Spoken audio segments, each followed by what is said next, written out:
Hi, ഓടത്തെ കിച്ചണിലേക്ക് സ്വാഗതം. Vishu വരാറായി. Vishu special ഇലയുടെ ഉണ്ടാക്കാമെന്ന്. നല്ല സ്വാദാണ്, വേഗം ഉണ്ടാക്കുകയും ചെയ്യാം.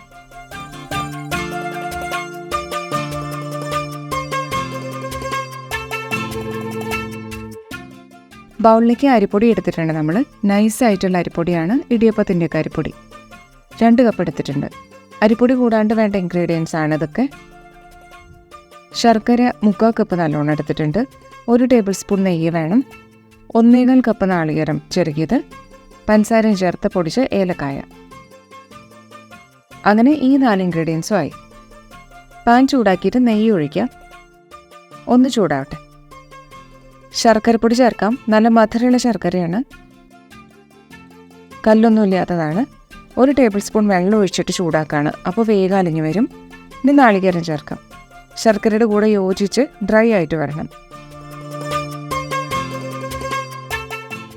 ഇനി ഏലക്കായ പൊടിച്ചതിൻ്റെ പകുതി ചേർക്കാം. 1 തവണയും കൂടി നമ്മൾ ചേർക്കും ഏലക്കായ. 8 ഏലക്കായാണ് പൊടിക്കാൻ എടുത്തേക്കണേ. ആ പൊടിയുടെ പകുതിയാണ് നമ്മളിപ്പോൾ ചേർത്തത്. വെള്ളമയൊക്കെ പോയിട്ട് വേണം ഈ മിക്സ് എടുക്കാൻ, അല്ലെങ്കിൽ ചിലപ്പോൾ അട ഉണ്ടാക്കുമ്പോൾ അങ്ങനെ സ്പ്രെഡായിട്ട് പുറത്തേക്ക് വരും ഇലയുടെ. നെയ്യ് ചൂടാക്കിയിട്ട് ശർക്കരയും നാളികേരവും പിന്നെ 1 ടേബിൾ സ്പൂൺ വെള്ളം ഒഴിച്ചിരുന്നു. വെള്ളം ഡ്രൈ ആയിട്ടുണ്ട്, പാകത്തിനായി. ഇനി മാറ്റാം. ഇനി പാനിലേക്ക് വെള്ളം ഒഴിച്ചിട്ട് ചൂടാക്കാം. അതിലേക്ക് 4 ടേബിൾ സ്പൂൺ പഞ്ചസാരയും ചേർക്കാം. ഒന്ന് ഇളക്കാം. ഈ പാനിയിലാണ് നമ്മൾ അരിപ്പൊടി കുഴയ്ക്കേണ്ടത്. പാവ് കാച്ചണ പോലെയല്ല. അരിപ്പൊടിയിലേക്ക് ഈ വെള്ളം ചേർത്ത് കുഴയ്ക്കുമ്പോൾ ശർക്കര ഫില്ലിങ് വരാത്ത സൈഡിലത്തെ ഭാഗം ഉണ്ടല്ലോ ഇലയുടെ, അതിലൊക്കെ മധുരം വന്നോളും.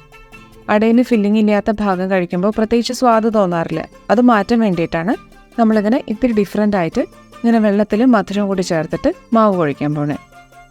ഒന്ന് ചൂടാവട്ടെ, പഞ്ചസാര മുഴുവൻ അലിയട്ടെ. ഇപ്പം ബാക്കിയുള്ള ഏലക്കപ്പൊടി കൂടി ചേർക്കാം.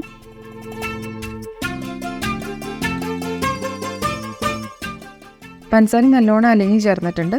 വെള്ളം നല്ലോണം ചൂടായി. ഇനി ഓഫ് ചെയ്യാം. ഇനി അരിപ്പൊടിയിലേക്ക് ചൂടോടെ വെള്ളം ചേർക്കാം. കുറേശ്ശായിട്ട് ചേർത്താൽ മതി.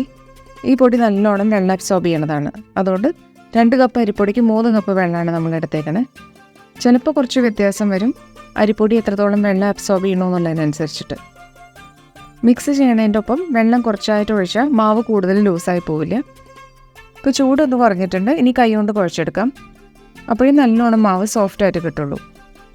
ചപ്പാത്തിക്ക് കുഴയ്ക്കുന്ന പോലെ ഹാർഡായിട്ട് വേണ്ട, വിരലോട്ട് ഇങ്ങനെ സോഫ്റ്റായിട്ട് കുഴച്ചാൽ മതി. 2-3 മിനിറ്റൊക്കെ കുഴച്ചാൽ മതി. ഇപ്പോൾ പരത്താൻ പറ്റും. ഇങ്ങനെ കൈ കൊണ്ട് സ്പ്രെഡ് ചെയ്യുമ്പോൾ തന്നെ അറിയാൻ പറ്റും മാവ് നല്ല സോഫ്റ്റ് ആയിട്ടുണ്ടെന്ന്. എന്നെ കഴുകി തുടച്ച് വെച്ചതാണ്. ഇനി കുഴച്ച് വെച്ച മാവിൽ നിന്ന് കുറച്ചെടുത്തിട്ട് പരത്താം. 1 കപ്പിൽ ഇത്തിരി വെള്ളം എടുത്ത് വെച്ചാൽ കൈ ഇങ്ങനെ ഇടയ്ക്ക് നനച്ചാൽ വേഗം പരത്താൻ പറ്റും. സൈഡിലൊക്കെ ഷേപ്പാക്കാം. ഇല മുഴുവൻ മാവ് പരത്തിയിട്ടും ഉണ്ടാക്കാം. അത്ര വലിയ അട വേണ്ടാന്ന് വെച്ചിട്ടാണ് ഇങ്ങനെ ഇത്രയും പരത്തിയത്. ഇനി ഫില്ലിങ് ഒരു സൈഡിൽ പരത്താം. പകുതി ഭാഗത്ത് പരത്തിയാൽ മതി. ഇല മടക്കുമ്പോൾ സ്പ്രെഡായിട്ട് എല്ലാ ഭാഗത്തേക്ക് ആയിക്കോളും. ഇലയുടെ നടുവിൽ മാവ് വെച്ച് പരത്തിയാൽ നല്ല ഷേപ്പിൽ വരും. പഴയ രീതിയിൽ ഉണ്ടാക്കുമ്പോൾ മൈദയൊന്നും ചേർക്കാറില്ല. ഇതിലിപ്പോൾ മാവ് കുഴയ്ക്കാനുള്ള വെള്ളത്തിൽ മധുരം ചേർത്തു എന്നുള്ള വ്യത്യാസമേ ഉള്ളൂ, കൂടുതൽ സ്വാദിന് വേണ്ടി. ബാക്കിയൊക്കെ പഴയ രീതിയിൽ തന്നെയാണ് ചെയ്യണത്. ഇങ്ങനെ എല്ലാ അടകളും പരത്തിയെടുക്കാം.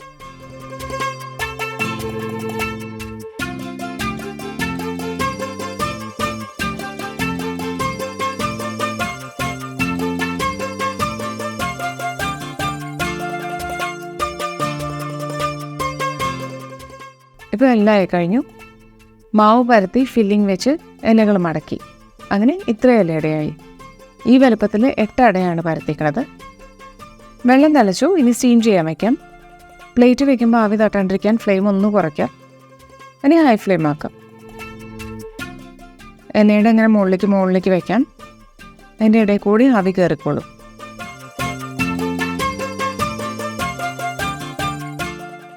എല്ലാം വെച്ചു. ആവി വരുന്നുണ്ട്. ഇനി അടയ്ക്കാം. 10 മിനിറ്റായി. തുറന്ന് നോക്കാം. ആയിട്ടുണ്ട്. ഇനി ഓഫ് ചെയ്യാം. നല്ല മണമാണ് ഈ ഇലയിടയ്ക്ക്. നാളികേരവും ശർക്കരയും ഏലക്കായും ഒക്കെ മാവിൽ വെച്ച് ആവിയിൽ വെന്ത മണം വരും. അതും വാഴയിലയിലും കൂടി ആവുമ്പോൾ നല്ലൊരു പ്രത്യേക മണമാണ്. ഒരെണ്ണെടുത്ത് തുറന്ന് നോക്കാം. നല്ല സോഫ്റ്റ് ആയിട്ടുള്ള അടയാണ്. ഉള്ളിൽ നിറയെ മധുരം. വിഷുവോടെ ഇഷ്ടമായ ഓടത്ത് കിച്ചൺ ലൈക്ക് ചെയ്യുക. വേറെ വിഭവമായിട്ട് വീണ്ടും കാണാം. താങ്ക്